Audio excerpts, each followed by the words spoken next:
Hello students, आज हम लोग जे एडवांस 2025 का क्वेश्चन डिस्कस करते हैं। देखिए क्वेश्चन क्या है।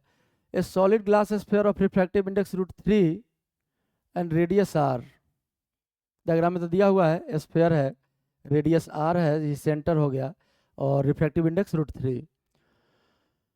ए spherical cavity of radius r/2 as shown in the figure. और इसी में कंटेंट्स स्फेरिकल कैविटी, इसी में एक स्फेरिकल कैविटी है, इसका रेडियस भी फिगर में दिया हुआ r/2 और एयर भरा हुआ है इस कैविटी में।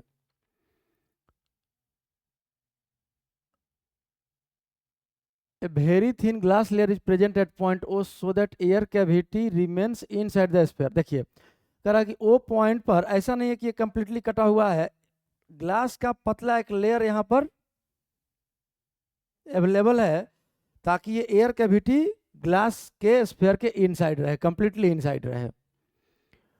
अब आगे बोल रहा है an unpolarised unidirectional and monochromatic light source S. देखिए यहाँ एस जो है ये अनपोलराइज लाइट प्रोड्यूस कर रहा है, और साथ में अनडायरेक्शनल unidirectional.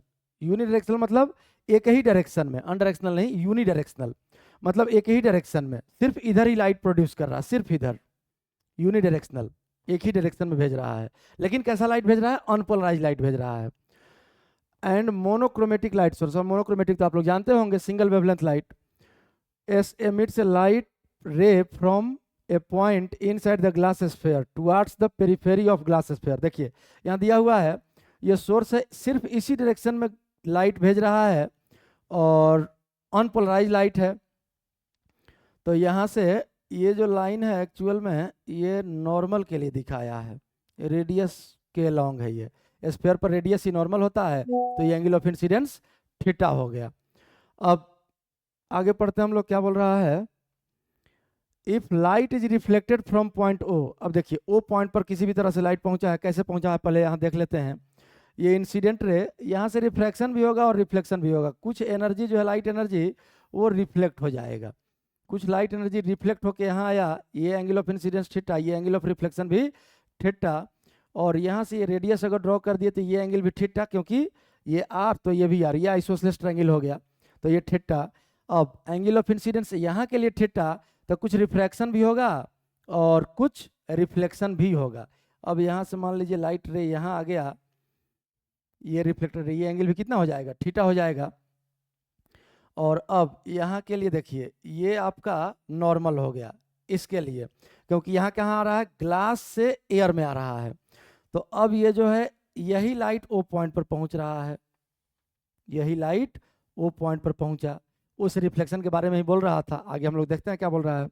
If light is reflected from point O, इसे यहीं रुक गए थे, यहाँ से लाइट चला, यहाँ रिफ्लेक्ट होकर यहाँ आया, फिर रिफ्लेक्ट, फिर रिफ्रैक्ट, रिफ्लेक्शन रिफ्लेक्शन रिफ्रैक्शन, और तब ओ पर पहुंचेगा। खैर O and is fully polarised. अब देखिए कह रहा है कि यहाँ से जो लाइट रिफ्लेक्ट हो रहा है ओ से, ये फुल्ली पोलराइज हो जा रहा है। देखिए यहाँ तक जरा सा ड्रॉ करते हैं हम लोग नॉर्मल, ये नॉर्मल हो गया, तो ये हो गया एंगल ऑफ इंसिडेंस और ये हो जाएगा एंगल ऑफ रिफ्लेक्शन। अब ये रिफ्लेक्टेड लाइट, ब्रूस्टर्स लॉ आप लोग पढ़े होंगे। ब्रूस्टर्स लॉ क्या कहता है कि अगर किसी ट्रांसपेरेंट मीडियम पर लाइट रे इस तरह से इंसिडेंट हो ताकि एंगल ऑफ इंसिडेंस थीटा का tan रिफ्रैक्टिव इंडेक्स n के बराबर हो जाए, तो इस केस में रिफ्लेक्टेड लाइट जो होता है ये कंप्लीटली पोलराइज हो जाता है और intensity component plane of incidence के परपेंडिकुलर होता है। ये रिफ्लेक्ट, ये अनपोलराइज लाइट है, अनपोलराइज लाइट, और ये पोलराइज लाइट हो गया, polarise light with intensity component perpendicular to plane of incidence. लेकिन इसके लिए कंडीशन यही होता है। अब यहाँ थीटा जो है ब्रूस्टर्स एंगल कहलाता है, तो यहाँ ये लाइट ओ पर रिफ्लेक्शन के बाद फुल्ली पोलराइज हो गया, यही सेम कंडीशन बोल रहा है। तो ये लाइट फुल्ली पोलराइज तभी होगा, और पोलराइज होगा तो ये कन्फर्म है कि प्लेन ऑफ इंसिडेंस के परपेंडिकुलर होगा इंटेंसिटी कंपोनेंट। जब ये एंगल का अल्फा अगर मान लें तो tan अल्फा इक्वल्स, जहां से रिफ्लेक्ट हो रहा है ये मीडियम, रिफ्रैक्टिव इंडेक्स कितना? √3, तो यहां से अल्फा इक्वल्स आ गया कितना? 60 डिग्री। अब यहां देखिए ये अल्फा अगर 60 डिग्री आ गया तो ये भी रेडियस है और ये भी रेडियस है, तो ये आपका बन गया कैसा ट्रायंगल? Isosceles triangle. तो ये एंगल 60, ये एंगल भी कितना हो जाएगा? अल्फा मतलब 60 ही हो जाएगा। और ये ट्रायंगल हो गया, ये भी 60, ये भी 60, तो ये भी 60 आ जाएगा। अब इस एंगल को हम लोग बीटा कह लेते हैं। जरा देखते हैं स्नेल्स लॉ से ये बीटा का वैल्यू क्या आता है। तो अगर स्नेल्स लॉ यहाँ के लिए यूज कर लें तो देखिए इस मीडियम का रिफ्रैक्टिव इंडेक्स √3 और साइन बीटा इक्वल्स इस मीडियम का रिफ्रैक्टिव इंडेक्स एयर है तो 1 और इनटू साइन अल्फा। अल्फा कितना आया 60, तो साइन अल्फा ही लिखते हैं। अब साइन 60 हो गया √3/2 और ये √3 कैंसिल हो गया, तो साइन बीटा बराबर बच गया 1/2। मतलब यहाँ से आपका बीटा का वैल्यू आ गया कितना 30 डिग्री। तो देखिए ये अल्फा और बीटा दोनों निकल गया। अब ये अगर 30 है और ये 60 है तो इसका मतलब एक काम करते हैं हम लोग, जरा इस डायग्राम को क्लियर डायग्राम बनाते हैं, फ्रेश डायग्राम बनाते हैं। सिर्फ कैविटी बना रहे हैं हम, ध्यान से देखिएगा, सिर्फ कैविटी बना रहे हैं। ये कैविटी है और ये आपका कैविटी का सेंटर, और ये जो है ये ओ पॉइंट मान लीजिए इसको, ये स्फेयर का सेंटर है, यही ओ है। और यहाँ से लाइट रे इधर इंसिडेंट हुआ है, यही ये वाला रे, ये लाइट रे, इसके बारे में बात कर रहे हैं।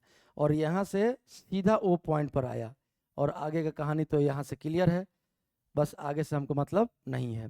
अब ये भी 60 है, ये भी 60 है और ये भी 60 डिग्री है टोटल। अब देखिए यहाँ से ये जो लाइट रे है, ये लाइट रे जरूर यहाँ से हॉरिजॉन्टल डायरेक्शन में आया होगा। क्यों हॉरिजॉन्टल डायरेक्शन में आया होगा? क्योंकि अगर हॉरिजॉन्टल नहीं आएगा तो देखिए ये भी रेडियस, और जब इक्विलेटरल ट्रायंगल है तो ये भी आर, तो ये इसको दो बराबर भाग में नहीं बांट सकता है, ये 30 और ये 30। क्यों 30 होना चाहिए? क्योंकि ध्यान से देखिए ये जो आपका कैविटी का रेडियस है, यही एंगल हम लोग निकाले हैं बीटा 30 डिग्री। अगर ये 30 तो ये भी 30, तो ये भी कितना बचा 30 बचा। अब ये तो सिमेट्रिकल दिख रहा है, ये तभी पॉसिबल है जब ये हॉरिजॉन्टल आएगा। अब अगर ये हॉरिजॉन्टल आएगा, ये जो लाइन हम यहाँ ड्रॉ किए हैं ये लाइन हॉरिजॉन्टल होना चाहिए। अब अगर ये हॉरिजॉन्टल होना चाहिए तो जरा सेंटर से इसको मिलाइए, ये देखिए सेंटर से मिला दिए, जो यही एंगल कितना है थीटा, और इसी लाइन को हम लोग आगे बढ़ाए हैं जो हमको यहाँ इस डायग्राम में हॉरिजॉन्टल दिख रहा है। या कह सकते हैं कि ये जो लाइन यहाँ से आगे बढ़ाएंगे, एक्सटेंड करेंगे, इस रेडियस पर परपेंडिकुलर हो जाएगा। यहाँ दिख रहा है रेडियस पर परपेंडिकुलर हो गया, और यही एंगल है कितना थीटा। देखिए डायग्राम से इसी थीटा का tan साइन थीटा हम लोग को निकालना है। अब तो यहाँ से क्लियर डायग्राम दिख रहा है, ये टोटल है r/2, ये दो बराबर भाग में बांट दिया, 30 डिवाइड कर रहा है तो परपेंडिकुलर बाइसेक्टर हो गया, तो ये हो गया r/4 और ये भी हो गया r/4। और ये लेंथ कितना है यहाँ से यहाँ तक, ये लेंथ है आपका r/2। तो ये टोटल लेंथ कितना हो गया इस राइट एंगल ट्रायंगल में, इस राइट एंगल ट्रायंगल में ध्यान से देखिए, ये है आपका रेडियस r, इस स्फीयर का रेडियस यहाँ से यहाँ तक ये जो ड्रॉ किए थे यही r है। और ये हाइट कितना हो गया total r/2 plus r/4, total height हो गया 3r/4, और ये एंगल है थीटा। तो साइन थीटा बराबर क्या लिख लेंगे हम लोग यहाँ से, बताइए इस राइट एंगल ट्रायंगल से। साइन थीटा इक्वल्स 3r/4 और डिवाइडेड बाई r, ये r कैंसिल हो गया, 3/4 मतलब 0.75। यही साइन थीटा का वैल्यू लिखना है, ये वैल्यू कितना आ गया 0.75, यही आपका आंसर हो जाएगा और यही इस क्वेश्चन का सॉल्यूशन है।